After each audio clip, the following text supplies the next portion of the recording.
Good evening. I'm Maxine Weil, the Director of Congregational Learning at CRC, and we're thrilled that you're joining us tonight for our second CRC's In Our Midst event. We had it last month with Gabe Fleischer, and this month we've invited Stephanie Kurtzman. The idea of this program is that each month, and we're scheduling them through the summer, that each month we will highlight a member of our congregation. There's people in our midst, but this would not have come to fruition without the interest of Nancy Yowitz and Paul Wagman, who teamed up with me and worked with me very closely. And they are really the people that are making it happen. They are volunteers of our congregation, and they have worked really hard. And Nancy has been working on adult ed initiatives for the last few years, and Paul has joined her as her partner in crime on this one. Paul Wagman is a longtime CRC member. He's in his second tour of duty on the board of directors, and he worked for the Post-Dispatch as a reporter for 16 years, where he gained experience and expertise and asking people questions ranging from intelligent to moronic. Those are his words. I would not call him moronic. And then he worked for more than 25 years at Fleischman Hillard, where he found ways to continue to ask people nosy questions. So we're really thrilled that Paul is our interviewee tonight, and he's going to be interviewing Stephanie Kurtzman, who he's going to introduce in a few minutes. So I want to thank everyone tonight. I also want to thank who's behind the scenes. You can't see them, but our new Director of Advocacy and Online Community, Autumn Dennis, who is, I believe, in the chat room introducing themselves and going to give everyone some guidance through the Q&A section. So with no further ado, I'm going to turn it over to Paul. Well, thank you very much, Maxine. I appreciate that introduction. And I will say that it is inevitable when anybody asks, when any interviewer asks questions, that I think it's inevitable that a certain percentage of them will be moronic, and I'll just try to keep that percentage down tonight.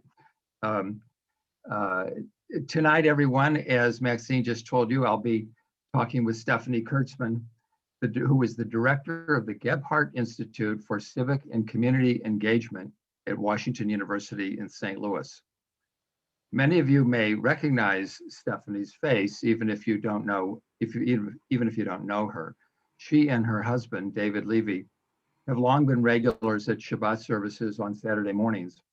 And Stephanie actually was a member of the board herself, of the CRC board, many years ago, before she and David produced 3 young children, including a pair of twins, who now, along with their day jobs, keep them busy enough without CRC board membership at the moment. Stephanie's story is a somewhat typical St. Louis story. She grew up in California and went to Occidental College in Los Angeles, but ventured all the way to Vermont for her master's degree in higher education and student affairs administration. She then decided to work her way back to the West Coast step by step, with the first stop being St. Louis, because of a job offer she had at Washington University. She came here in 1998 and planned on staying for only 3 to 4 years. This is the typical part. But she fell in love with her life here. And many observers placed the blame squarely on David Levy, whom she met just 2 years after she got here, and who was a committed St. Louisan. So now, 23 years later, Stephanie finds herself in our midst, which is just the way life is, isn't it? Stephanie has been doing community engagement work at Washington University ever since she got here, but for the last 4 years, her title has been the Peter Sortino Director of the Gephardt Institute for Civic and Community Engagement. As a sidelight, I want to note that Peter Sortino was someone I worked with for many years when I was at Fleischman Hillard, and he was the president of the Danforth Foundation. And for Stephanie to have a job named for Peter is quite a significant honor. Peter was a major behind the scenes force in St. Louis for more than 30 years. And many of the good things that have happened in St. Louis in the last 30 years had Peter's fingerprints on them. They include the improvement of Forest Park, the wonderful improvement of Forest Park, the rejuvenation of Washington Avenue, and many, many other very positive projects for our community. It was a big loss to St. Louis when we lost Peter about 4 years ago this time of year. Now, for those of you who are not familiar with the Gephardt Institute, it was established 15 years ago by Richard Gephardt, who is, I should say, a born and bred St. Louisan, who rose up in politics in St. Louis as a member of the Board of Aldermen, and then got elected to Congress representing St. Louis as a Democrat, and eventually served in Congress for 28 years. For 6 of his years in Congress, Gephardt was the majority leader, and later he served as the House minority leader. Twice in 1988 and again in 2004, he sought the Democratic nomination for president. But when he failed the second time, he retired from Congress. That was in 2005, and opened the lobbying and consulting firm in Washington that he continues to lead.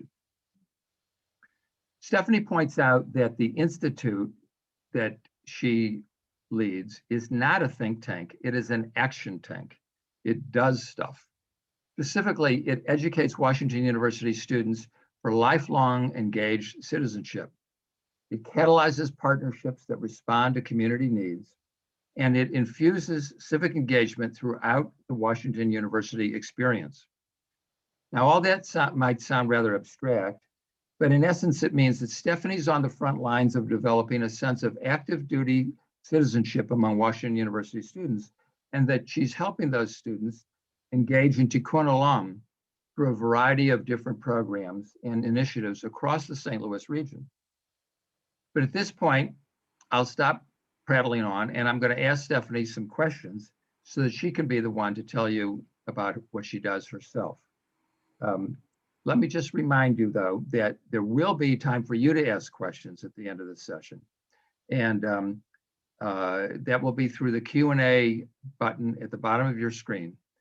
And Stephanie, who is a Zoom master, especially compared to me, will have further instructions on how you can do that. Sure. One of the things I've learned this year in our remote work is a lot about Zoom and Zoom webinar.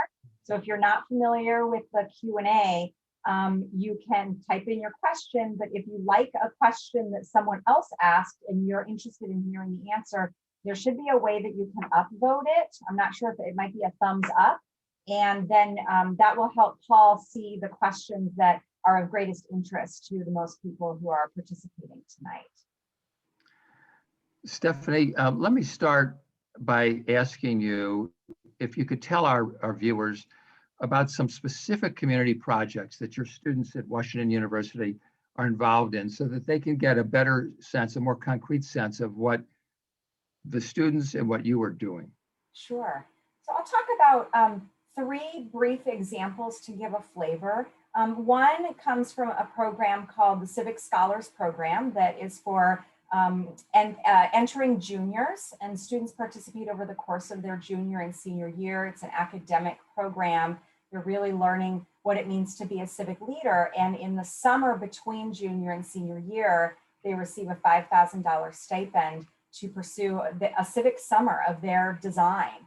And an example I'll give is a student named Luca Kai, who graduated with their undergraduate degree and is now at the Brown School pursuing a social work degree, developed a program that some of you might have heard of locally called SQUISH, which stands for the St. Louis Queer Support Helpline, partnered with a lot of community organizations to fill a gap that was identified in the St. Louis community. And this is something that is built to last, ideally even after Luca might move on in their time. So that's an example of the kind of work that students do. We also have students in our Goldman Fellows program and related summer fellowships where students are interning at St. Louis nonprofits.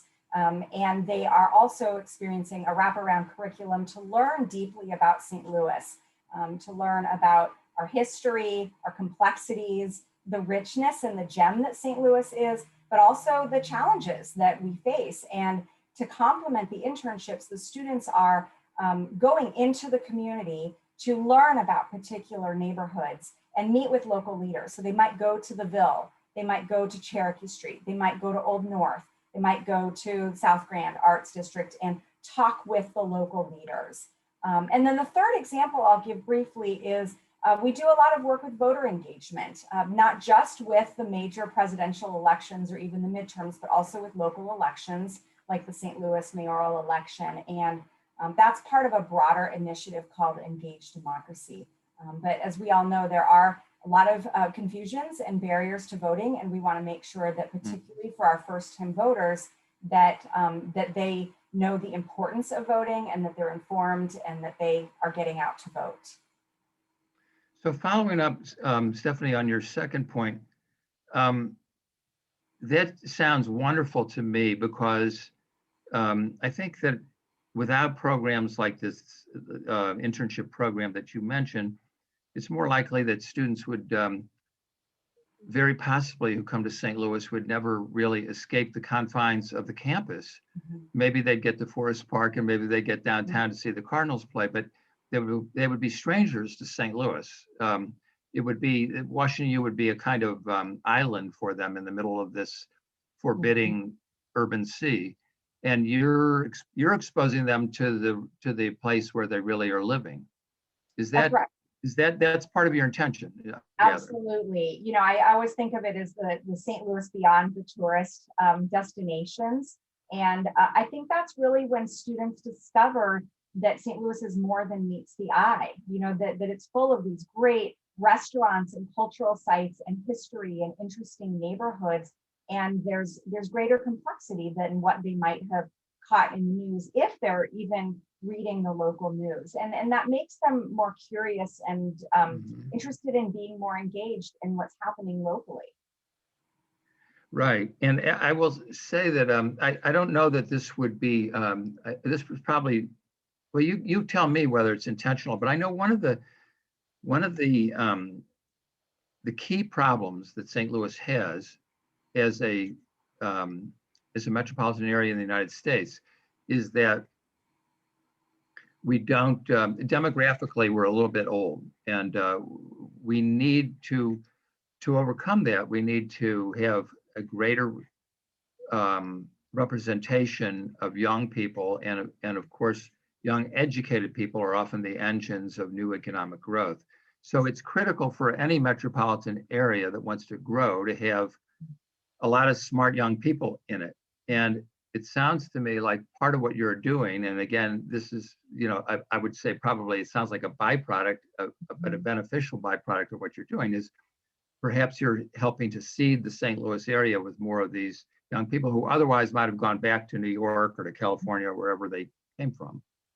Yeah, I think that's right. I would call it a beneficial byproduct. It's not the mission of our work, but I think the more students learn, and particularly if they spend a summer in St. Louis, they start to realize this is a place that I feel really committed to. And they also realize that they can roll up their sleeves and get involved here. I think it is arguably easier to get involved and be of value in a mid-sized city like St. Louis, definitely, so hungry, than maybe in New York or DC, where it could take more time to get established. Right, much easier to make a difference here, for sure. You mentioned voter engagement, and that that brings up the larger issue of the strength of our democracy, which has, of course, been a big issue on everybody's minds in the last several months, but especially since January the 6th. Do you see? It seems to me, in a way, what your entire program is devoted to, in a way, by creating more active citizens. It's about strengthening our democracy. Is that a legitimate frame through which to see it? It really is. Our movement grew up as a movement for originally student volunteerism and community service. So it's newer to be talking about civic engagement within higher education.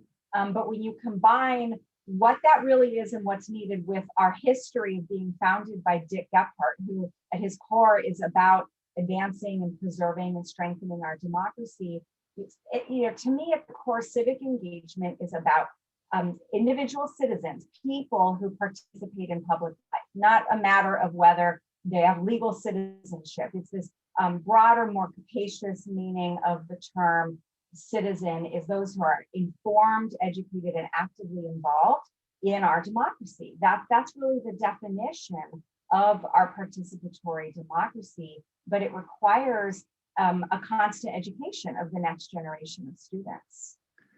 Yes, it does, and especially I think after, I mean, it seems like Americans have been, and maybe this is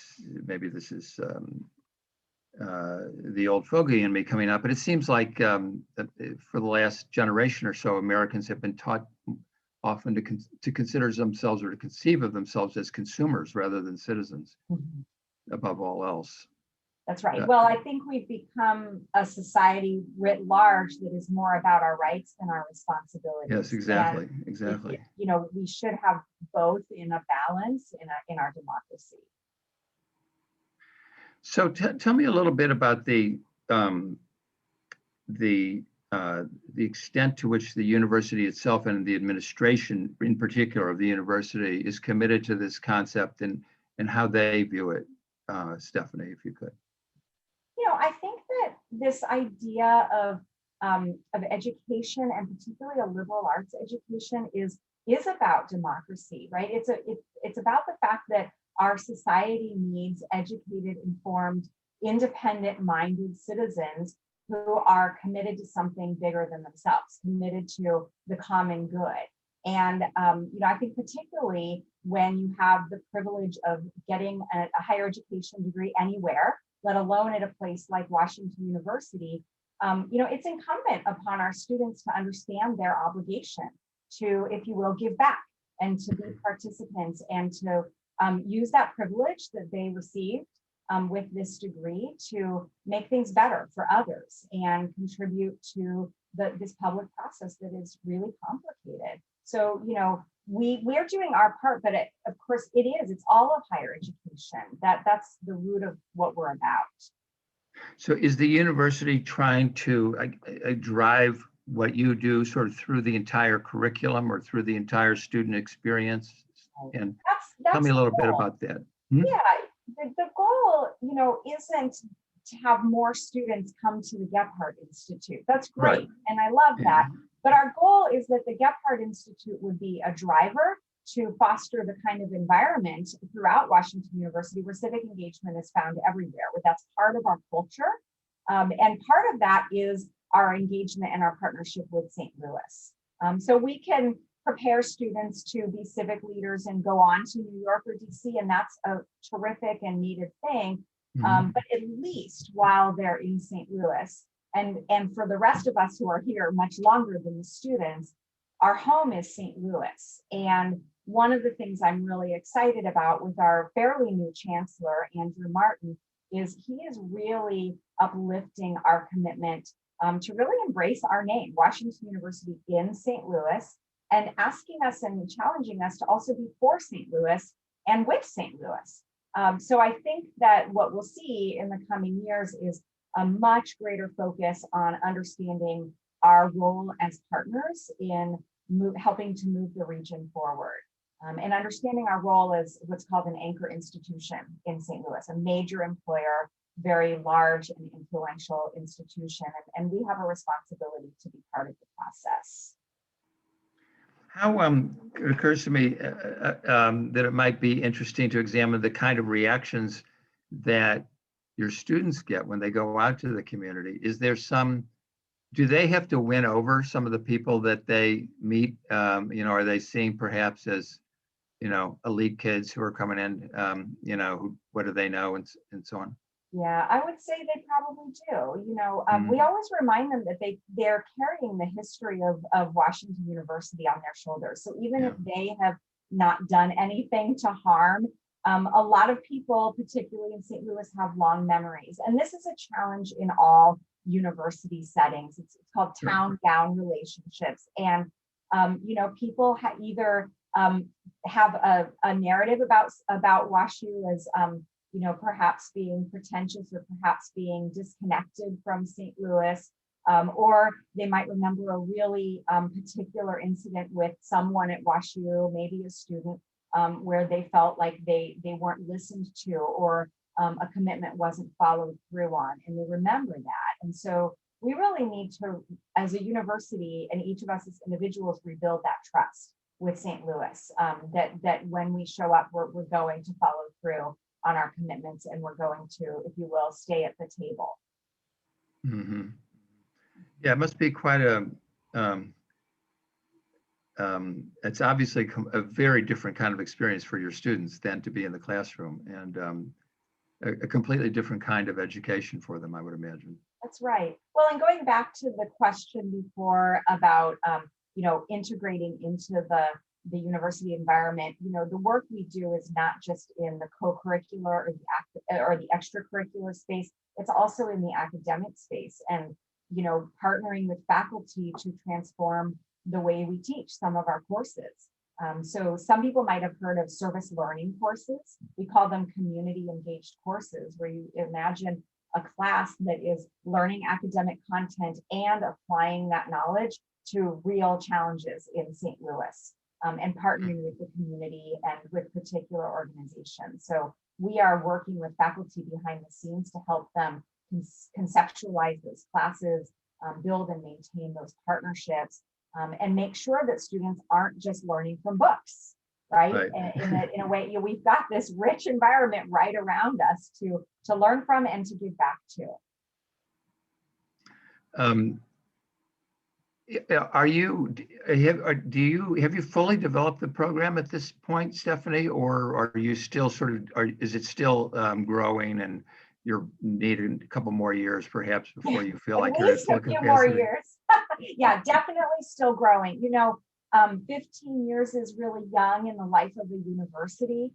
I've been specifically leading the Gephardt Institute for about 5, although the work I was doing leading the community service office was a precursor to this. And I think there's always building to do, but particularly because the civic environment is changing around us so rapidly. Just look at the attack on the Capitol in January, the nature of the 2020 election, the debates about voting rights, this notion of the health of our democracy and the role of citizens in it is, it's in constant motion, and it's in constant evolution and debate. And so that keeps us on our toes. We need to continue to respond to the real landscape around us. Well, speaking of that, let's talk about two of the huge issues that the country has confronted in the last year, which would be the social justice protests and upheaval after the death of George Floyd and COVID. So why don't you take those one by one, if you would, and tell us a little bit about the impact that each has had, first of all, on your students, and how they relate to Washington University and to the world, to ask a very narrow question, of course. Yeah.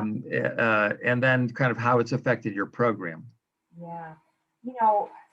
Probably the best way I could put those two together is to say, if there were a Band-Aid on someone's skin, it got ripped off in a major way in the last year, meaning that, if you didn't already have deep awareness of the inequities, the policy implications on people's lives, that we're now seeing laid bare by COVID, if you didn't have a deep awareness of racial injustice, it was hard to miss in 2020, and obviously moving into 2021. And we have a really diverse student body, and our students are not just students who come from privilege. Many of the students are personally bearing the brunt of the impacts of COVID, the impacts of racial injustice, and the impacts of all of the policing issues that we're seeing come through in our news feeds. And so they're affected really personally, as are the students who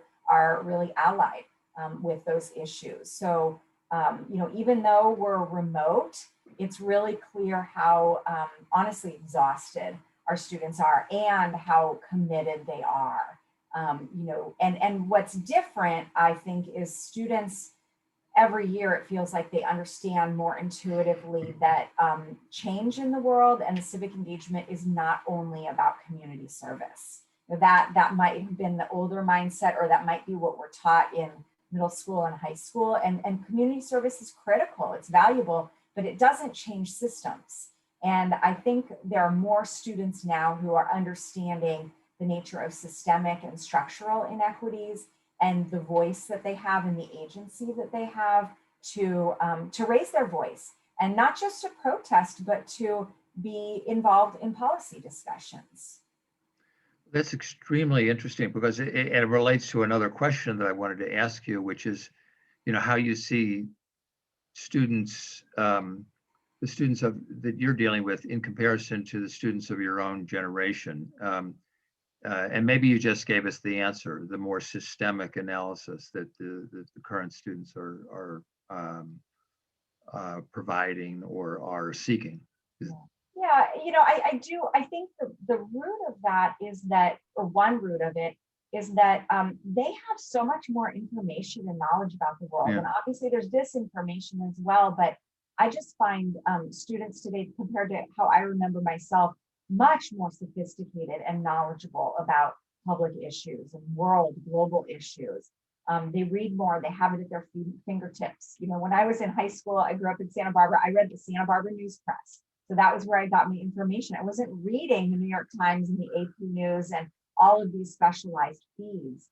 And I also think, we're talking about issues of diversity, inclusion, hopefully equity at a younger and younger age. And young people are being exposed to these ideas of difference, the ideas of dialogue, the ideas of what it means to live in a diverse society, and what it means to make change at a younger age. So, ideally, they're coming to us at WashU already rearing to go. So we don't have to work very hard to recruit them because they know what they care about. And our work more is to help them continue to finesse their skills on how to do that work effectively. Is there a preferred major or majors for the kids who are the most,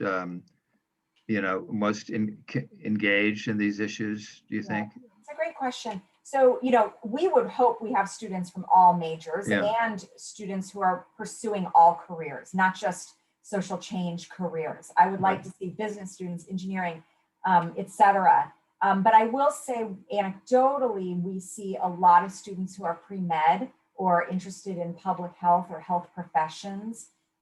We see a lot of students who come from a range of interdisciplinary programs like women, gender, and sexuality studies, African and African American studies. There's a new sociology major, and then anthropology, because it has a public health, a global health and environment track. So did I hear you correctly? There's a new sociology major. Because Washington, as you may know, was very, very famous for its sociology department back when I was, when I was a student in the 60s. Right. And apparently famous for they lost it.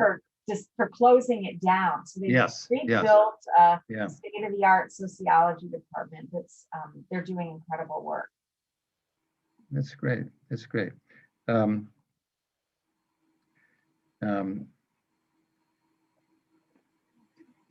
Is part of your program, let me understand better, is part of the program academic? That is, you are working with some faculty to incorporate some of your initiatives in their teaching. Tell us more concretely what some examples might be, please. Sure. So one example of a course, the program we helped to get off the ground through a funding grant and some consultation we did is called Sustainability Exchange, where these are upper level students. It's an interdisciplinary class. The students are assigned real world projects with St. Louis community organizations focused around environmental and sustainability issues. And they're given a project that has a deliverable. It might be running analysis, it might be making recommendations for them. They've looked at, they've worked with Metrolink, they've worked with all sorts of organizations. So these are, it's an example where the priority for us is that the community organization is the one that's articulating what it is that they're wanting and needing. So this isn't just an academic exercise, like, sure, I'll come up with a case study for your students to do. This is something that would really be valuable for us to get some eyes on, or maybe to get a set of proposals that we can look at. We had some students at the Sam Fox School of Art and Design develop a design idea book for a project in the West End that was working with the community to reimagine converting some old tracks into a greenway. And so the students developed this design idea book to help the community imagine what that could be, so that they could be engaged in that process. Oh, that's terrific. That's terrific. Stephanie, have you has what you've done been imitated elsewhere? Are there copycats at this point for your work? And if so, tell us a little bit about that. Yeah, most, if not all, colleges and universities, including community colleges, have some version of what we're doing.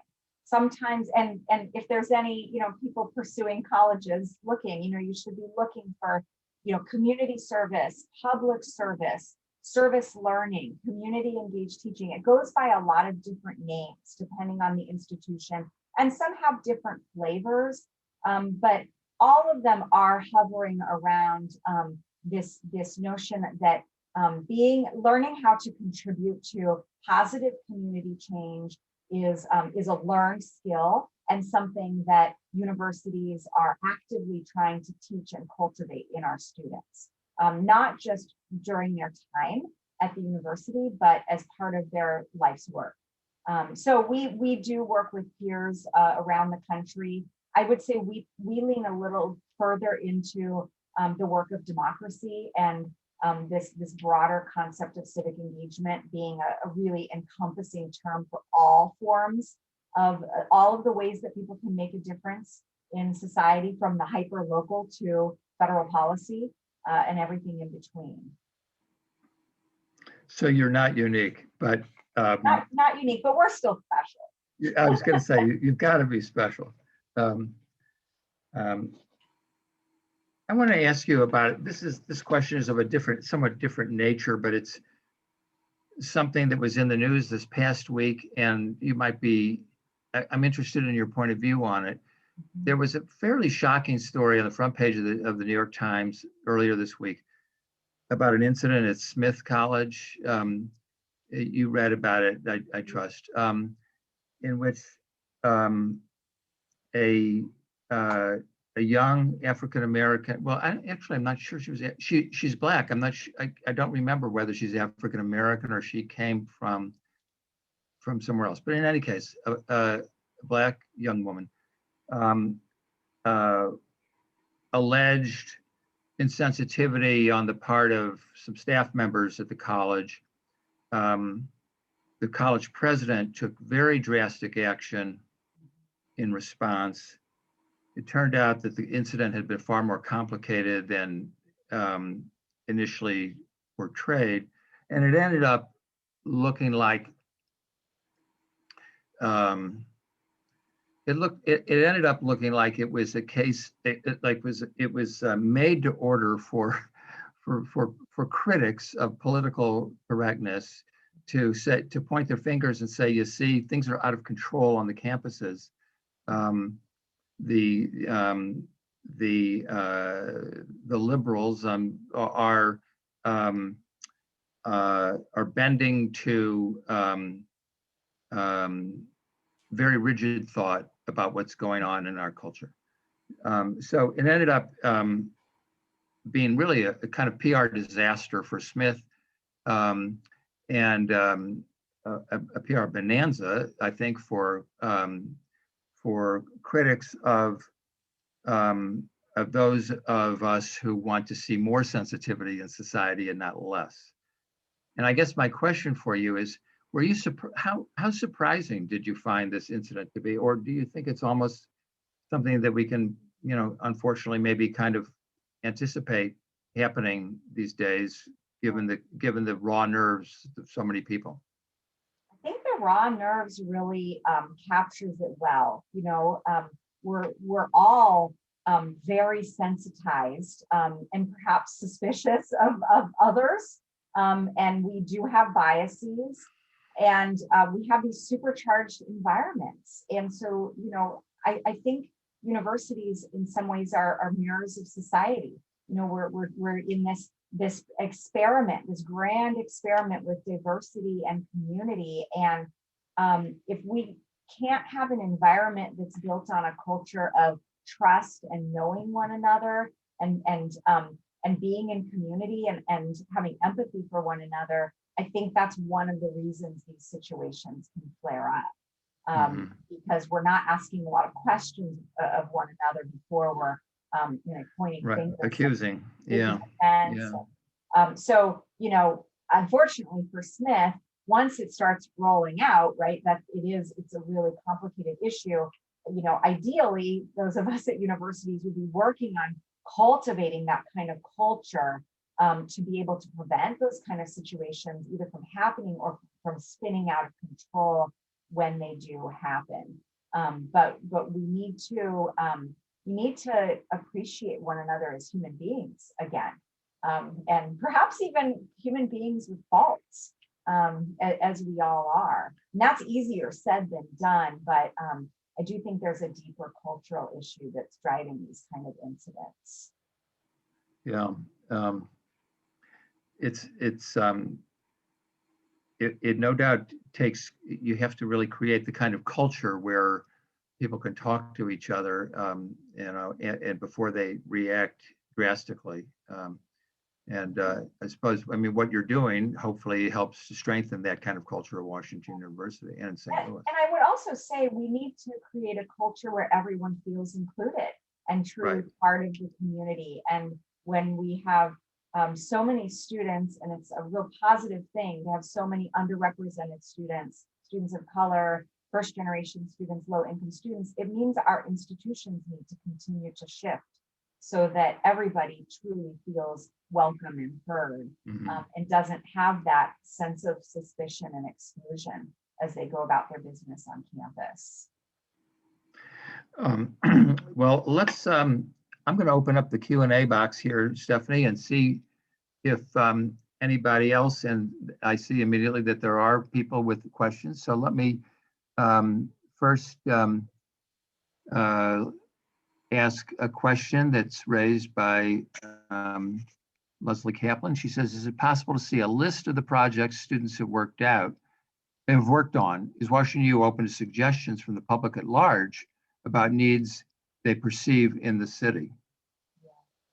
Yeah, there are some things that I can share. It's certainly not an exhaustive list of projects, but to give more examples, and our website, which is GephardtInstitute.wustl.edu, and maybe Autumn can put that in the chat.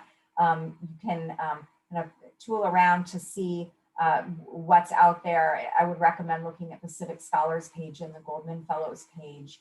And to that other question, we're very open. So, we want to drive any community engagement work we do around the needs and the priorities of the community. We need to move off of the pattern of universities that impose our assumptions and our needs on the community. I've got a student that wants to do this kind of project. Can you make something work for them? Instead, it's more of finding that sweet spot in the middle where we can hear from the community what their needs are and help identify people who are well equipped and enthusiastic about responding to those needs. And I also just want to make a mention here that because I think we're going to see more of this, part of the chancellor's commitment to St. Louis has been establishing a new executive level position, the Executive Vice Chancellor for Civic Affairs and Strategic Planning, that is held by Hank Weber, who is also a CRC member. And I report to him and to the provost. So we're going to be seeing a lot of things continue to shift in that direction, where the university is doing more listening and partnering. Yeah, well, that's great. That's great. Stephanie, one of our listeners wants to know, how does a local not-for-profit enlist help from your students? How do they get involved or submit a proposal? Right now, I would say it's pretty low tech, which would be email me. And we have a wonderful staff member who's also named Stephanie Whedon-Smith, who leads community engagement. So she usually, really listens to what the organization is about and what the needs are. We have a weekly newsletter where we can put a need out in the newsletter, but we also sometimes can do a bit of connecting and matchmaking, if you will, to help organizations find their way and navigate the campus, because we know it is complex. Another viewer wants to know, I think probably a lot of people wonder this, does Dick Gephardt himself still have an active role in the organization? He does. In fact, I just spoke with him on the phone yesterday at length. And that wasn't because you were going to be on it? No, because of this. He Okay. just turned 80 and he is very active, very involved, very, very concerned about not just the health of our democracy, but about preserving our democracy. I think we all know how serious that is. And so he is very involved and supportive. And it's been remarkable for us to be working in tandem together, and a real honor for me to be associated with such a great leader of our nation. Does he still periodically come back to St. Louis and meet with people in person? Yeah, he does. He's very generous with his time. He's usually on campus once or twice a year, and he always spends time with students. We usually pull together, a breakfast or a program with students. And what's interesting to me is, even though he's been out of office for a large portion of their young lives, they are really find what he has to say very resonant. I think he's a model of living a life of integrity and very consistent in the way he's lived out his values. And he also just has an incredible expertise around how policy works and how collaboration and decision making works in Congress. But he does speaking engagements, he'll speak to classes, and he's a wonderful educator.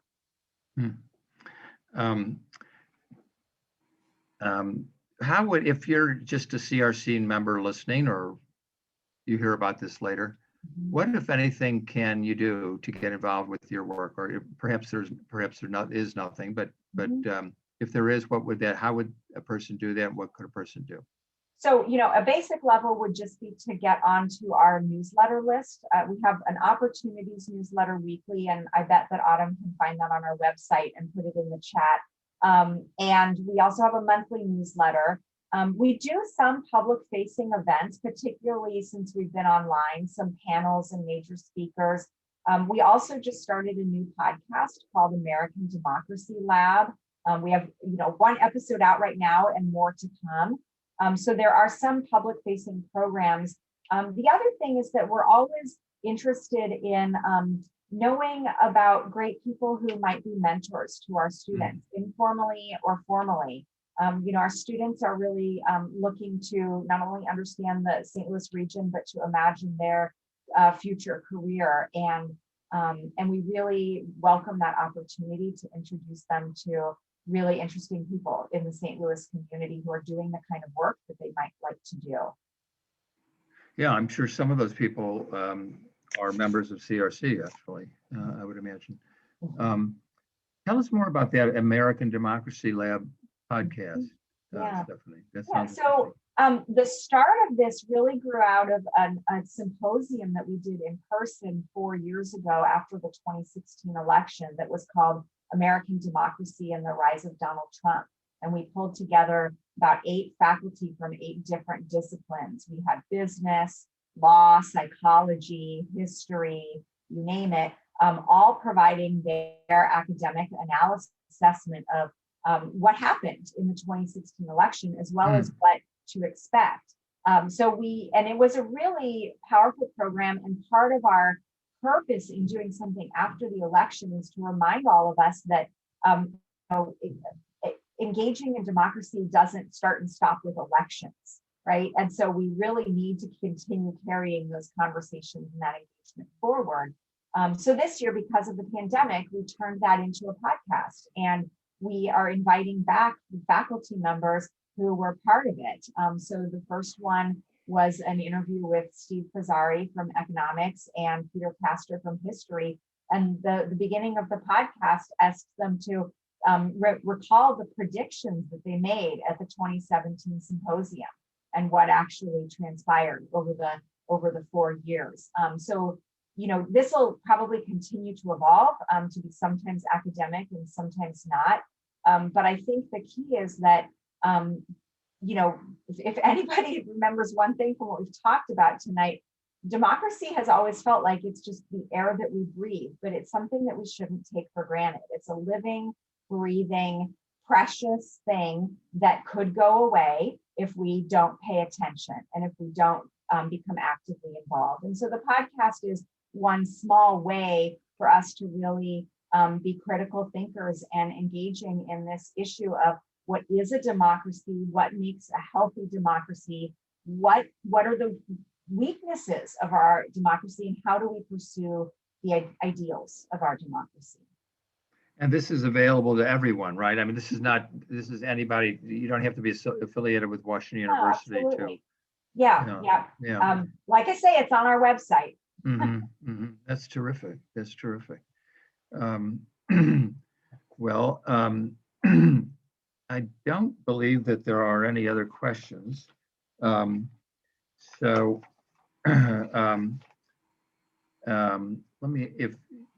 me ask you if you have any final thoughts that you want to share with us, Stephanie, about your program or about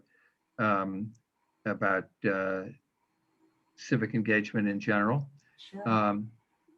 Go ahead, please. Sure. Yeah, I would just say, this is a weary time in the world, and it is for me as it is, I know, for all of you. And I get up every morning and get to work with the next generation, of some of our young people who, even though they too are weary, are also filled with hope and filled with optimism and filled with energy. And, we should all feel hopeful for our future because of people like our WashU students and honestly, college students everywhere who are getting ready for the challenges that they are inheriting. And I have great confidence in our future because well, that's a wonderful note to end on. And I thank you for that, because yes, it often does feel kind of overwhelming now. And perhaps what many of us need is to be exposed to the younger kinds of younger people that you're constantly exposed to feel more hope.